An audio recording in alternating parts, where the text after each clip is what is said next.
Halo, selamat berjumpa kembali dengan saya MCH Anam Semproter. Bagaimana kabar Anda hari ini? Semoga kesehatan, keselamatan, rezeki yang banyak, hal yang barokah selalu menyertai Anda dimanapun saat ini berada. Untuk pertemuan kita kali ini, saya coba akan menjawab pertanyaan dari beberapa orang, baik itu di channel yang kita sayangi ini maupun di WhatsApp dan juga di Facebook.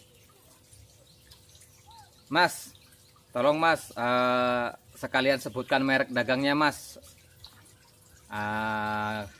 untuk herbisida yang biasa Mas gunakan ataupun yang coba Mas jelaskan di video ini. Di sini saya ingin menjawab, sebetulnya saya ingin untuk langsung menyatakan daripada merek dagang apa aja yang saya gunakan.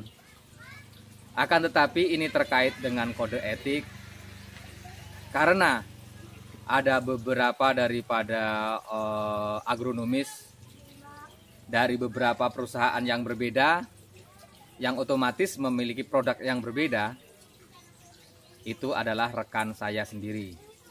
Bahkan ada beberapa orang yang sudah sering main ke rumah, dan ada juga yang beberapa kali nginep di rumah saya. Jadi saya agak sedikit kikuk sih kalau saya harus menyebutkan merek dagang.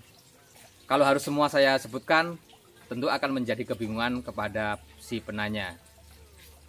Apabila hanya saya sebutkan satu persatu, ataupun hanya dari perusahaan tertentu, tentu saya tidak menjadi enak terhadap rekan agronomis saya yang lainnya. Jadi demi untuk menjaga kode etik, di sini hanya saya sebutkan merek dagang. Dengan alasan, selain daripada kode etik tersebut, apabila Anda yang ingin membeli produk dengan bahan aktif tersebut tidak berpatokan kepada satu merek dagang. Misalnya, Anda apabila saya hanya menyebutkan merek A, terus Anda mencari ke toko terdekat di wilayah Anda hanya menyebutkan merek A, tiba-tiba merek A tersebut memang tidak tersedia pada toko tersebut. Mungkin Anda apabila direkomkan dengan produk lain yang sebetulnya bahan aktifnya sama, mungkin Anda tidak bisa menerima karena berbeda merek dagang. Pada dasarnya untuk herbisida yang beredar di pasaran, khususnya untuk pengendalian gulma di perkebunan kelapa sawit, tidak terlalu banyak merek dagang, maksud saya bahan aktif yang terkandung di dalamnya. Hanya ada beberapa. Akan tetapi dikemas dan dibuat oleh beberapa perusahaan dengan merek dagang yang berbeda-beda. Hampir lebih kurang 1000-an kalau kita total semuanya. Padahal bahan dasarnya rata-rata apabila dia berwarna biru ataupun biru kehitaman itu adalah ion paraquat diklorida. Kemudian apabila berwarna kuning kecoklatan ataupun kuning, itu biasanya isopropil amina glifosat. Kemudian yang berbentuk tepung ataupun granular itu biasanya berbahan aktif metilmetsulfuron.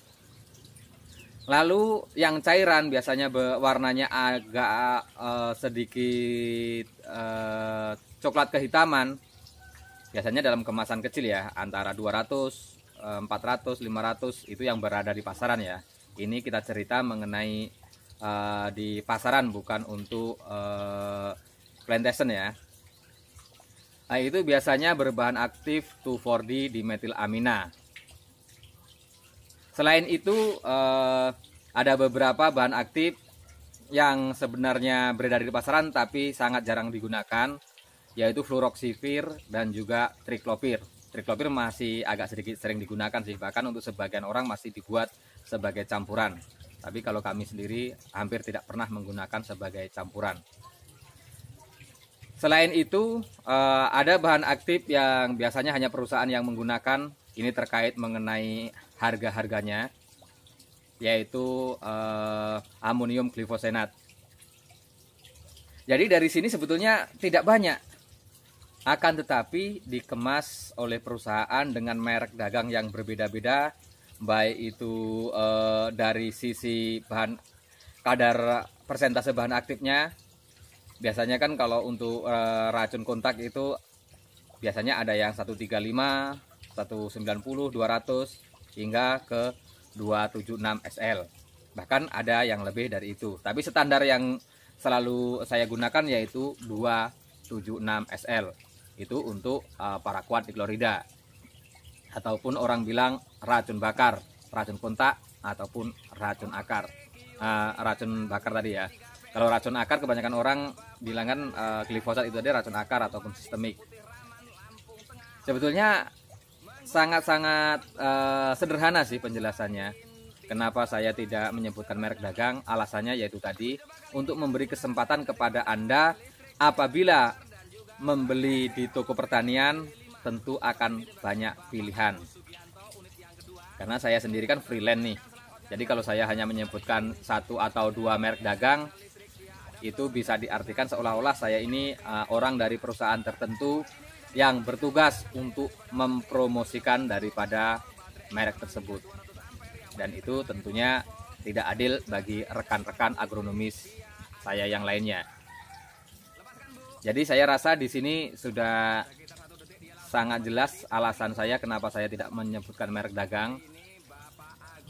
Tidak ada niatan untuk saya menutup-nutupi atau membuat susah dengan bahasa-bahasa saya, sebetulnya tidak.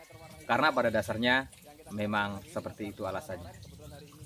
Semoga menjadi paham dan harap maklum. Salam semproter.